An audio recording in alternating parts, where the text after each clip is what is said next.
What's up, guys? Welcome to September 3rd as we dive into 1 Chronicles chapter 8 verse 29. The family of Saul. Jeuel, the father of Gibeon, lived in the town of Gibeon. His wife's name was Micah, and his oldest son was named Abdon. Jeuel's other sons were Zer, Kish, Baal, Ner, Nadab, Gadol, Ahio, Zechariah, and Migloth, who was the father of Shimim. All these families lived near each other in Jerusalem. Ner was the father of Kish. Kish was the father of Saul. Saul was the father of Jonathan, Malchishua, Abinadab, and Ashbaal. Jonathan was the father of Meribaal. Meribaal was the father of Micah. Micah was the father of Pithom, Melech, Tyre, and Ahaz. Ahaz was the father of Jadal. Jadal was the father of Elamath, Malabeth, and Zimri. Zimri was the father of Moza. Moza was the father of Beniah. Beniah was the father of Raphiah. Raphiah was the father of Elisha. Elisha was the father of Azel. Azel has 6 sons: Azrikam, Bokeram, Ishmael, Shiriah, Obadiah, and Hanan. These were the sons of Aziel. Aziel's brother Ashek had 3 sons. The first was Elam, the second was Joash, and the third was Eliphalet. Elam's sons were all mighty warriors and expert archers. They had many sons and grandsons, 150 in all. All these were descendants of Benjamin, so all Israel was listed in the genealogical records in the book of the kings of Israel. Nebuchadnezzar's activities between 582 and 575 BC are not recorded in the Babylonian records. This may have been due to his madness described in Daniel 4. Nebuchadnezzar would then have written this account around 575 BC, describing events beginning around 583 BC. Daniel chapter 4. Nebuchadnezzar's dream about a tree. King Nebuchadnezzar sent this message to the people of every race and nation and language throughout the world. Peace and prosperity to you. I want you all to know about the miraculous signs and wonders the Most High God has performed for me. How great are His signs, how powerful His wonders. His kingdom will last forever. His rule through all generations. I, Nebuchadnezzar, was living in my palace in comfort and prosperity. But one night I had a dream that frightened me. I saw visions that terrified me as I lay in my bed. So I issued an order calling in all the wise men of Babylon so they could tell me what my dream meant. When all the magicians, enchanters, astrologers, and fortune tellers came in, I told them the dream, but they couldn't tell me what it meant. At last, Daniel came in before me, and I told him the dream. He was named Belteshazzar, after my God, and the spirit of the holy gods is in him. I said to him, Belteshazzar, chief of the magicians, I know that the spirit of the holy gods is in you, and there is no mystery is too great for you to solve. Now tell me what my dream means. While I was laying in bed, this is what I dreamed. I saw a large tree in the middle of the earth. The tree grew very tall and strong, reaching high into the heavens for all the world to see. It had fresh green leaves, and it was loaded with fruit for all to eat. Wild animals lived in its shades, and birds nested in its branches. All the world was fed from this tree. Then as I lay there dreaming, I saw a messenger, a holy one, coming down from heaven. The messenger shouted, Cut down the tree and lop off its branches, shake off its leaves and scatter its fruit. Chase the wild animals from its shades and the birds from its branches, but leave the stump and the roots in the ground, bound with a band of iron and bronze and surrounded by tender grass. Now let him be drenched with the green dew, with the dew of heaven. and let him live with the wild animals among the plants of the field for 7 periods of time. Let him have the mind of a wild animal instead of the mind of a human. For this has been decreed by the messengers, it is commanded by the holy ones, so that everyone may know that the Most High rules over the kingdoms of the world. He gives them to anyone he chooses, even to the lowest of people. Belteshazzar,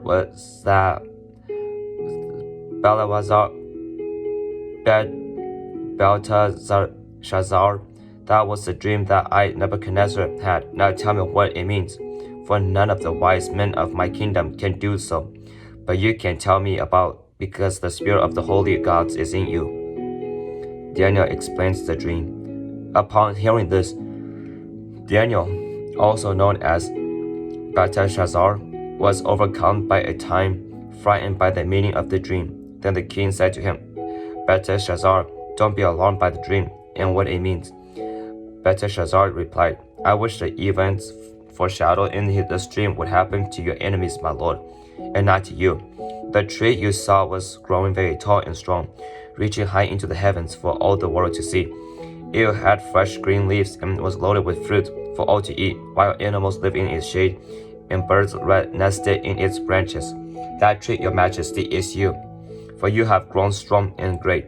Your greatness reaches up to heaven, and your rule to the ends of the earth. Then you saw a messenger, a holy one, coming down from heaven, and saying, cut down the tree and destroy it, but leave the stump and the roots in the ground, bound with a band of iron and bronze, and surrounded by tender grass. Let him be drenched with the dew of heaven. Let him live with the armies, with the animals of the field for 7 periods of time. This is what the dream means, your majesty, and what the Most High has declared will happen to my lord the king. You will be driven from human society, and you will live in the fields with the wild animals. You will eat grass like a cow, and you will be drenched with the dew of heaven. 7 periods of time will pass while you live this way, until you learn that the Most High rules over the kingdoms of the earth and gives them to anyone he chooses. But the stump and roots of the tree were left in the ground. This means that you will receive your kingdom back again when you have learned that heaven rules. Nay, King Nebuchadnezzar, please accept my advice. Stop sinning and do what is right. Break from your wicked past and be merciful to the poor. Perhaps then you will continue to prosper. The dream's fulfillment. But all these things did happen to King Nebuchadnezzar. 12 months later, he was taking a walk on the flat roof of the royal palace in Babylon. But as he looked across the city, he said, look at this great city of Babylon. By my own power, mighty power, I have built this beautiful city as my royal residence to display my majestic splendor. While these words were still in his mouth, a voice called down from heaven, O King Nebuchadnezzar, this message is for you. You are no longer ruler of this kingdom. You will be driven down from human society. You will live in the fields with the wild animals, and you will eat grass like a cow. 7 periods of time will pass while you live this way, until you learn that the Most High rules over the kingdoms of the world, and gives them to anyone he chooses. That same hour the judgment was fulfilled, and Nebuchadnezzar was driven from human society. He ate grass like a cow, and he was drenched with the dew of heaven. He lived in this way until his hair was as long as eagle's feathers, and his nails were like birds' claws. Nebuchadnezzar praises God. After this time had passed, I, Nebuchadnezzar, looked up to heaven. My sanity returned, and I praised and worshipped the Most High, and honored the one who lives forever. His rule is everlasting, and his kingdom is eternal. All the people of the earth are nothing compared to him. He does as he pleases among the angels of heaven and among the people of the earth. No one can stop him or say to him, what do you mean by doing these things? When my sanity returns to me, so did my honor and glory and kingdom. My advisors and nobles sought me out, and I was restored as head of my kingdom, with even greater honor than before. Now I Nebuchadnezzar praised and glorified and honored the King of heaven. All his acts are just and true. He is able to humble the proud. Chapter 40 of Ezekiel, the New Temple area.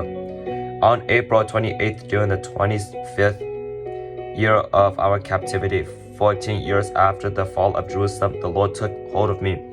In a vision from God, He took me to the land of Israel and set me down on a very high mountain. From there I could see toward the south what appeared to be a city. As He brought me nearer, I saw a man whose face shone like bronze standing beside a gateway entrance. He was holding in his hand a linen measuring cord and a measuring rod. He said to me, "Son of man, watch and listen, pay close attention to everything I show you. You have been brought here so I can show you many things.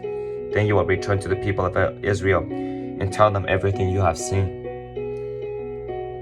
The east gateway. I could see a wall completely surrounding the temple area. The man took a measuring rod that was 10.5 feet long and measured the wall, and the wall was 10.5 feet thick and 10.5 feet high. Then he went over to the eastern gateway. He climbed the steps and measured the threshold of the gateway. It was 10.5 feet from front to back. There were guard alcoves on each side built into the gateway passage. Each of these alcoves was 10.5 feet square, with a distance between them of 8.75 feet. Along the passage wall, the gateway's inner threshold, which led to the entrance room at the inner end of the gateway gateway passage, was 10.5 feet front to back. He also measured the entry room of the gateway. It was 14 feet across, with supporting columns 3.5 feet thick. This entry room was at the inner end of the gateway structure facing toward the temple. Then there were 3 guard alcoves on each side of the gateway passage. Each had the same measurements, and the dividing walls separating them were also identical. The man measured the gateway entrance, which was 17.5 feet wide at the opening and 22.75 feet wide in the gateway passage. In front of each of the guard alcoves was a 21-inch curb. The alcoves themselves were 10.5 feet on each side. Then he measured the entire width of the gateway, measuring the distance between the back walls of facing guard alcoves. This distance was 43.75 feet. He measured the dividing walls all along the inside of the gateway up to the entry room of the gateway. This distance was 105 feet. The full length of the gateway passage was 87.5 feet from one end to the other. There were recessed windows that narrowed inward through the walls of the guard alcoves and their dividing walls. There were also windows in the entry room. The surfaces of the dividing walls were decorated with carved palm trees. You can come in, no worries. The outer courtyard. Then the man brought me through the gateway into the inner courtyard of the temple. A stone pavement ran along the walls of the courtyard, and 30 rooms were built against the walls, opening onto the pavement. This pavement flanked the gates and extended out from the walls into the courtyard, the same distance as the gateway entrance. This was the lower pavement. Then the man measured across the temple's outer courtyard between the outer and inner gateways. The distance was 175 feet. The north gateway. The man measured the gateway on the north just like the one on the east. Here too there was 3 guard alcoves on each side with dividing walls and an entry room. All the measurements matched those of the east gateway. The gateway passage was 87.5 feet long and 43.75 feet wide between the back walls of facing guard alcoves, the windows, the entry room, and the palm trees decorations were identical to those in the east gateway. There were 7 steps leading up to the gateway entrance, and the entry room was at the inner end of the gateway passage. Here on the north side, just as the east, there was another gateway leading to the temple's inner courtyard directly opposite of the outer gateway. The distance between the 2 gateways were 175 feet. The south gateway. Then the man took me around to the south gateway and measured its various parts, and they were exactly the same as in the others. It had windows along the walls as the others did, and there was an entry room where the gateway passage opened into the outer courtyard. And like the others, the gateway passage was 87.5 feet long and 43.75 feet wide between the back walls of facing guard alcoves. This passageway also had a stairway of 7 steps leading up to it, in an entry room at the inner end, and palm tree decorations along the dividing walls. And here again, directly opposite the outer gateway, was another gateway that led into the inner courtyard. The distance between the 2 gateways was 175 feet. The gateways to the inner courtyard. Then the man took me to the south gateway leading into the inner courtyard. He measured it, and it had the same measurements as the other gateways. Its guard alcoves, dividing walls, and entry room was the same size as those in the others. It also had windows along its walls and in the entry room, and like the others, the gateway passage was 87.5 feet long and 43.75 feet wide. The entry rooms of the gateways leading into the inner courtyard was 14 feet across and 43.75 feet wide. The entry room to the south gateway faced into the outer courtyard. It had palm tree decorations on its columns, and there were 8 steps leading to its entrance. Then he took me to the east gateway leading to the inner courtyard. He measured it, and it had the same measurements as the other gateways. Its guard alcoves, dividing walls, and entry room was the same size as those of the others, and there were windows along the walls and in the entry room. The gateway passage measured 87.5 feet long and 43.75 feet wide. Its entry room faced into the outer courtyard. It had palm tree decorations as its columns, and there were 8 steps leading to its entrance. Then he took me around to the north gateway leading to the inner courtyard. He measured it, and it was the same measurements as the other gateways. The guard alcoves, dividing walls, and entry room of this gateway had the same measurements as in the others, and the same window arrangements. The gateway passage measures 87.5 feet long and 43.75 feet wide. Its entry room faced into the outer courtyard, and it had palm tree decorations on the columns. There were 8 steps leading to its entrance. And so that's the end for today. I wonder if this because of how descriptive this is, I wonder if this is a new temple that's going to be built once the people of Israel comes out of their slavery. Because the temple that Solomon built, it was destroyed. So I wonder if that's God showing Ezekiel what the temple should look like for the second temple, what it should look like.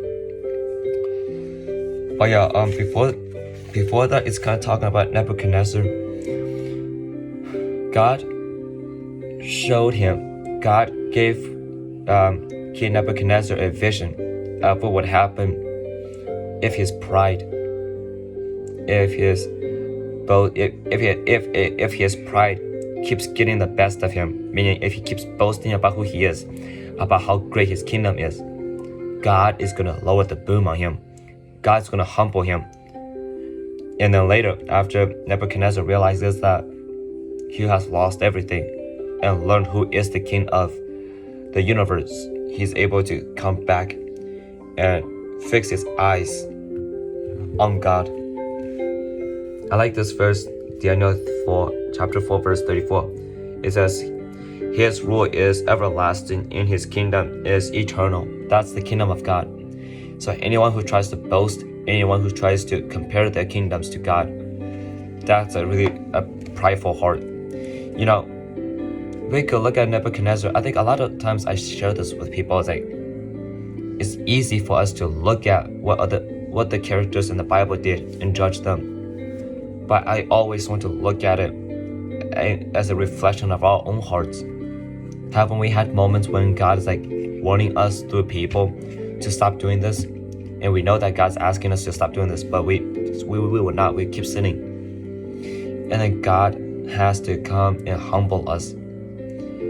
And so once getting us humbled, we are in a real humbling situation. But once we are able to learn through the humbling situation who is the real God, and are able to admit it with our mouth and believe it in our hearts, that's when God raises up our life again. It's all about this pride, how bad pride could be. But just because you're prideful, just because God punishes you, does not mean that you are forever condemned. You can still turn back to God like King Nebuchadnezzar. King Nebuchadnezzar could have been creating self-pity, could have just stayed in his sin, keep on being prideful and ignorant. But he knows that he is not living a life that God wants him to live. And so in doing so, he knows that he has to humble himself before God. He has to realize that not everything that he thinks he created is actually something that he created. It's by the gifts of God. God gifted him the kingdom. And that's the thing. Sometimes we like to take ownership of blessings instead of realizing that it is God who has blessed us with a certain thing. Like Nebuchadnezzar, he thinks that God, he doesn't know that God blessed him with his kingdom. But yes, did he work for it? Did he work for his kingdom to be great? Yes, of course. But at the end of the day, it's God who provided everything for his kingdom to be great. And so once Nebuchadnezzar starts to take ownership of that and be prideful of that, that's where it gets dangerous. And that could be a reflection of our own hearts. When have we taken a blessing that God has blessed us with and tried to own that, saying we did that, we are the one who created that and stuff. And so I hope what I share is helpful. That I'm sorry that this next couple of days we're gonna read some really boring measurements and stuff, but I hope what I share about King Nebuchadnezzar really resonates with our own life. So may you guys go and walk with God today.